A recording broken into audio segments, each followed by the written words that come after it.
അനധികൃതമായി താമസിക്കുന്നവർക്ക് പിഴകളോ ശിക്ഷാ നടപടികളോ ഇല്ലാതെ താമസരേഖകൾ ശരിയാക്കാനും രാജ്യം വിടാനും അവസരം നൽകുന്ന പൊതുമാപ്പ് പദ്ധതി അവസാനിച്ചതോടെ ദുബായിൽ ഇതുവരെ 15,000-ഓളം ഇന്ത്യക്കാർ ഇത് പ്രയോജനപ്പെടുത്തിയതായി ഇന്ത്യൻ കോൺസുലേറ്റ് അറിയിച്ചിരിക്കുകയാണ്.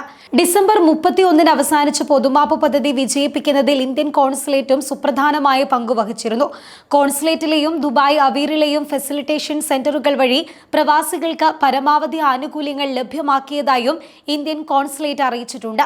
2,117 പാസ്പോർട്ടുകളും 3,589 എമർജൻസി സർട്ടിഫിക്കറ്റുകളും ഇതുവരെ വിതരണം ചെയ്തു. 3,700-ലേറെ എക്സിറ്റ് പെർമിറ്റുകൾ ലഭ്യമാക്കുന്നതിനുള്ള സഹായവും കോൺസുലേറ്റ് നൽകിയിട്ടുണ്ട്. ദുബായ് ഇന്ത്യൻ കോൺസുലേറ്റിന്റെ സേവന പരിധിക്ക് കീഴിൽ വരുന്ന Dubai, Sharjah, Ajman, Umm al Quwain, Ras al Khaimah, Fujairah എന്നിവിടങ്ങളിൽ നിന്ന് പൊതുമാപ്പ് പ്രയോജനപ്പെടുത്തിയവരുടെ കണക്കുകളാണ് ഇന്ത്യൻ കോൺസുലേറ്റ് ഇപ്പോൾ പങ്കുവച്ചിരിക്കുന്നത്. 15,000 ഇന്ത്യൻ പ്രവാസികളാണ് പൊതുമാപ്പ് ആനുകൂല്യം സംബന്ധിച്ച സേവനം ആവശ്യപ്പെട്ട് ദുബായ് കോൺസുലേറ്റിനെ സമീപിച്ചത്. ഇവരിൽ 3,700 പേർ നാട്ടിലേക്ക് മടങ്ങാൻ എക്സിറ്റ് പാസ് കൈപ്പറ്റിയവരാണ്. പാസ്പോർട്ട് നഷ്ടപ്പെട്ട 2,117 പേർക്ക് പുതിയ പാസ്പോർട്ട് നൽകിയതായും കോൺസുലേറ്റ് അറിയിച്ചിട്ടുണ്ട്.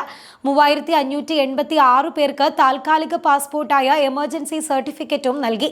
നിരവധി പേർക്ക് ഫീസ് ഇളവുകളും മറ്റ് ആനുകൂല്യങ്ങളും ലഭ്യമാക്കാൻ സാധിച്ചുവെന്നും കോൺസുലേറ്റ് തങ്ങളുടെ വാർത്താക്കുറിപ്പിലൂടെ അറിയിച്ചിട്ടുണ്ട്. അതേസമയം പൊതുമാപ്പ് കാലത്ത് സേവനത്തിനായി രംഗത്ത് വന്ന സന്നദ്ധ പ്രവർത്തകർക്ക് കോൺസുലേറ്റ് നന്ദി അറിയിക്കുകയും ചെയ്തു. 2024 സെപ്റ്റംബർ 1-നാണ് UAEയിൽ പൊതുമാപ്പ് ആരംഭിച്ചത്. ഒക്ടോബർ 31-ന് അവസാനിക്കേണ്ട പദ്ധതി വീണ്ടും 2 മാസത്തേക്ക് കൂടി നീട്ടി നൽകുകയായിരുന്നു.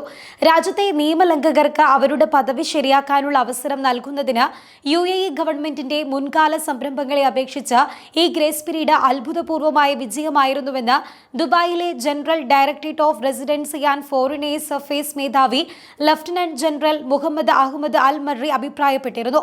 ഓർഗനൈസേഷൻ നടപടിക്രമങ്ങൾ, ഇടപാട് പ്രോസസ്സിംഗിന്റെ എളുപ്പം എന്നിവ ഉൾപ്പെടെ നിരവധി വശങ്ങളിൽ ഈ തീരുമാനം വിജയം കണ്ടു. Dubai police, Dubai civil defence, Dubai ambulance, മാനവ വിഭവശേഷി എമറൈറ്റേഷൻ മന്ത്രാലയം, roads and transport authority, Dubai health എന്നിവയുൾപ്പെടെ ഈ പ്രക്രിയ സുഗമമാക്കുന്നതിന് പ്രവർത്തിച്ച എല്ലാ സ്ഥാപനങ്ങൾക്കും അദ്ദേഹം നന്ദി അറിയിക്കുകയും ചെയ്തിരുന്നു. പൊതുമാപ്പ് പദ്ധതി അവസാനിച്ചതോടെ അനധികൃത താമസക്കാരെ കണ്ടെത്താൻ മാനവ വിഭവശേഷി മന്ത്രാലയവും പോലീസും ചേർന്ന് രാജ്യത്ത് പരിശോധനകൾ ഇനി ശക്തമാക്കും. രേഖകൾ ഇല്ലാത്തവരെ കണ്ടെത്തിയാൽ കടുത്ത പിഴയും ചുമത്തും. നാട് കടത്തുന്നത് ഉൾപ്പെടെയുള്ള നടപടികൾ ഉണ്ടാകുമെന്നും ഫെഡറൽ അതോറിറ്റി അറിയിച്ചിട്ടുണ്ട്. പൊതുമാപ്പിന് അപേക്ഷിക്കുന്നവർക്ക് നിലവിലുള്ള പിഴകൾ ഒഴിവാക്കുന്നുണ്ട്. കമ്പനികളെ അറിയിക്കാതെ മറ്റിടങ്ങളിൽ ജോലി ചെയ്യുന്നവർക്കെതിരായ ശിക്ഷാ നടപടികൾ ഒഴിവാക്കുകയും ചെയ്തിട്ടുണ്ട്. ഇവർക്ക് ആവശ്യമെങ്കിൽ പുതിയ കമ്പനികളിൽ നിയമപരമായി ജോലി ചെയ്യാനുള്ള രേഖകളും നൽകും. പരമാവധി പേർക്ക് സാധുവായ രേഖകളുമായി രാജ്യത്ത് ജോലി ചെയ്യാനും താമസിക്കാനുമുള്ള സൗകര്യമാണ് പൊതുമാപ്പ് പദ്ധതി വഴി സർക്കാർ ഒരുക്കി നൽകിയതെന്ന് ഫെഡറൽ അതോറിറ്റിയും അറിയിച്ചു.